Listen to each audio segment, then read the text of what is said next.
Thank you, Mr. Nixon. That completes the opening statements, and now the candidates will answer questions or comment upon one another's answers to questions put by correspondents of the networks. The correspondents.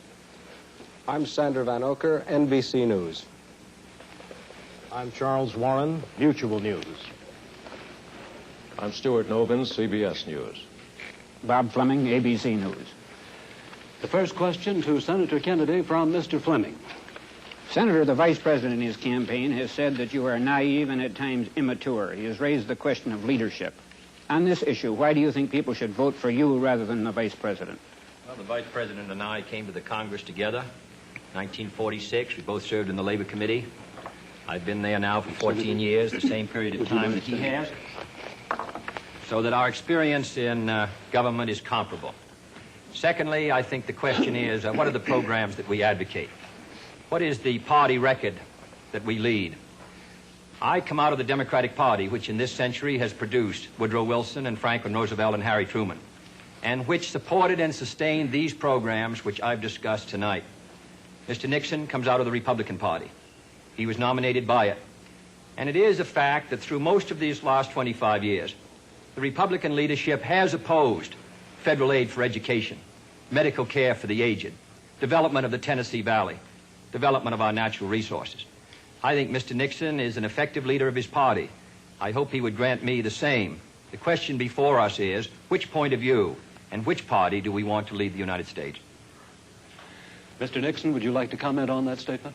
I have no comment. The next question to Vice President Nixon from Mr. Van Oker. Mr. Vice President, since the question of executive leadership is a very important campaign issue, I'd like to follow Mr. Novin's question. Now, Republican campaign slogans, you'll see them on signs around the country as we did last week, say, it's experience that counts. That's over a picture of yourself, sir, implying that you've had more governmental, executive decision-making experience than your opponent. Now, in his news conference on August 24th, President Eisenhower was asked to give one example of a major idea of yours that he adopted. His reply was, and I'm quoting, "If you give me a week, I might think of one. I don't remember." Now, that was a month ago, sir, and the President hasn't brought it up since. And I'm wondering, sir, if you can clarify which version is correct, the one put out by Republican campaign leaders or the one put out by President Eisenhower?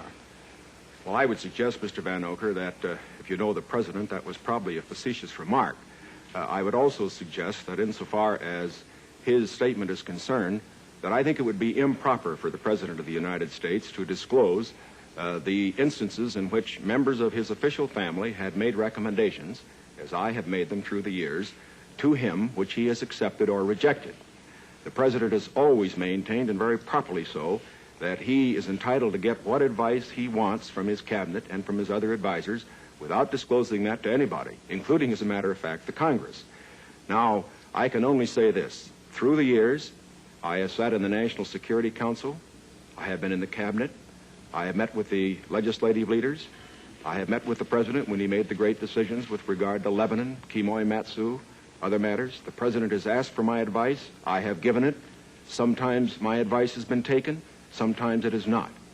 I do not say that I have made the decisions, and I would say that no president should ever allow anybody else to make the major decisions. The President only makes the decisions.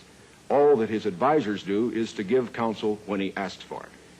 As far as what experience counts and whether that is experience that counts, that isn't for me to say.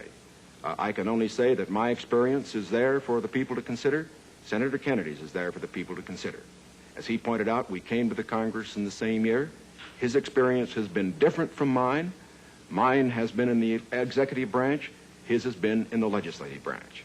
I would say that the people now have the opportunity to evaluate his as against mine, and I think both he and I are going to abide by whatever the people decide. Senator Kennedy? Well, I'll just say that the question is of experience, and the question also is what our judgment is of the future, and what our goals are for the United States, and what ability we have to implement those goals. Abraham Lincoln came to the presidency in 1860 after a rather little-known session in the House of Representatives, and after being defeated for the Senate in 58 and was a distinguished president. There is no certain road to the presidency. There are no guarantees. that if you take one road or another, that you will be a successful president. I have been in the Congress for 14 years. I have voted in the last 8 years, and the Vice President was presiding over the Senate and meeting his other responsibilities. I have met decisions over 800 times on matters which affect not only the domestic security of the United States, but as a member of the Senate Foreign Relations Committee. The question really is, which candidate and which party can meet the problems that the United States is going to face in the 60s? Mr. Vanocur's question for Vice President Nixon. Mr. Vice President, in one of your earlier statements, you said, we've moved ahead, we've built more schools, we've built more hospitals. Now, sir, isn't it true that the building of more schools is a local matter for financing? Were you claiming that the Eisenhower administration was responsible for the building of these schools, or is it the local school districts that provide for them? Not at all. As a matter of fact, your question brings out a point that I'm very glad to make. Too often, in appraising whether we are moving ahead or not, we think only of what the federal government is doing. Now, that isn't the test of whether America moves.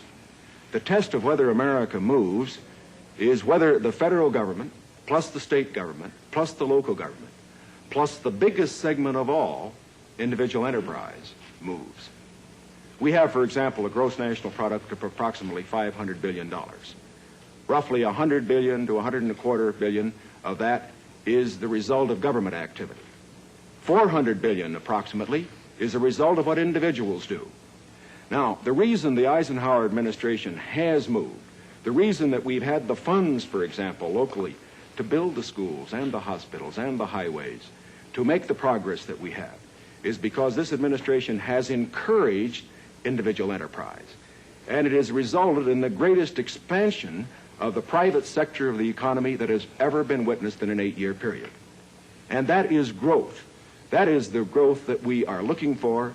It is the growth that this administration has supported and that its policies have stimulated. Senator Kennedy? Well, I must say, I think the reason that the schools have been constructed is because the local school districts were willing to increase the property taxes to a tremendously high figure, and in my opinion, almost to the point of diminishing returns in order to sustain these schools. Secondly, I think we have a rich country, and I think we have a powerful country. I think what we have to do, however, is have the president and the leadership set before our country exactly what we must do in the next decade if we're going to maintain our security in education, in economic growth, in development of natural resources. The Soviet Union is making great gains. It isn't enough to compare what might have been done 8 years ago, or 10 years ago, or 15 years ago, or 20 years ago. I want to compare what we're doing with what our adversaries are doing, so that by the year 1970, the United States is ahead in education, in health, in building, in homes, in economic strength. I think that's the big assignment, the big task, the big function of the federal government.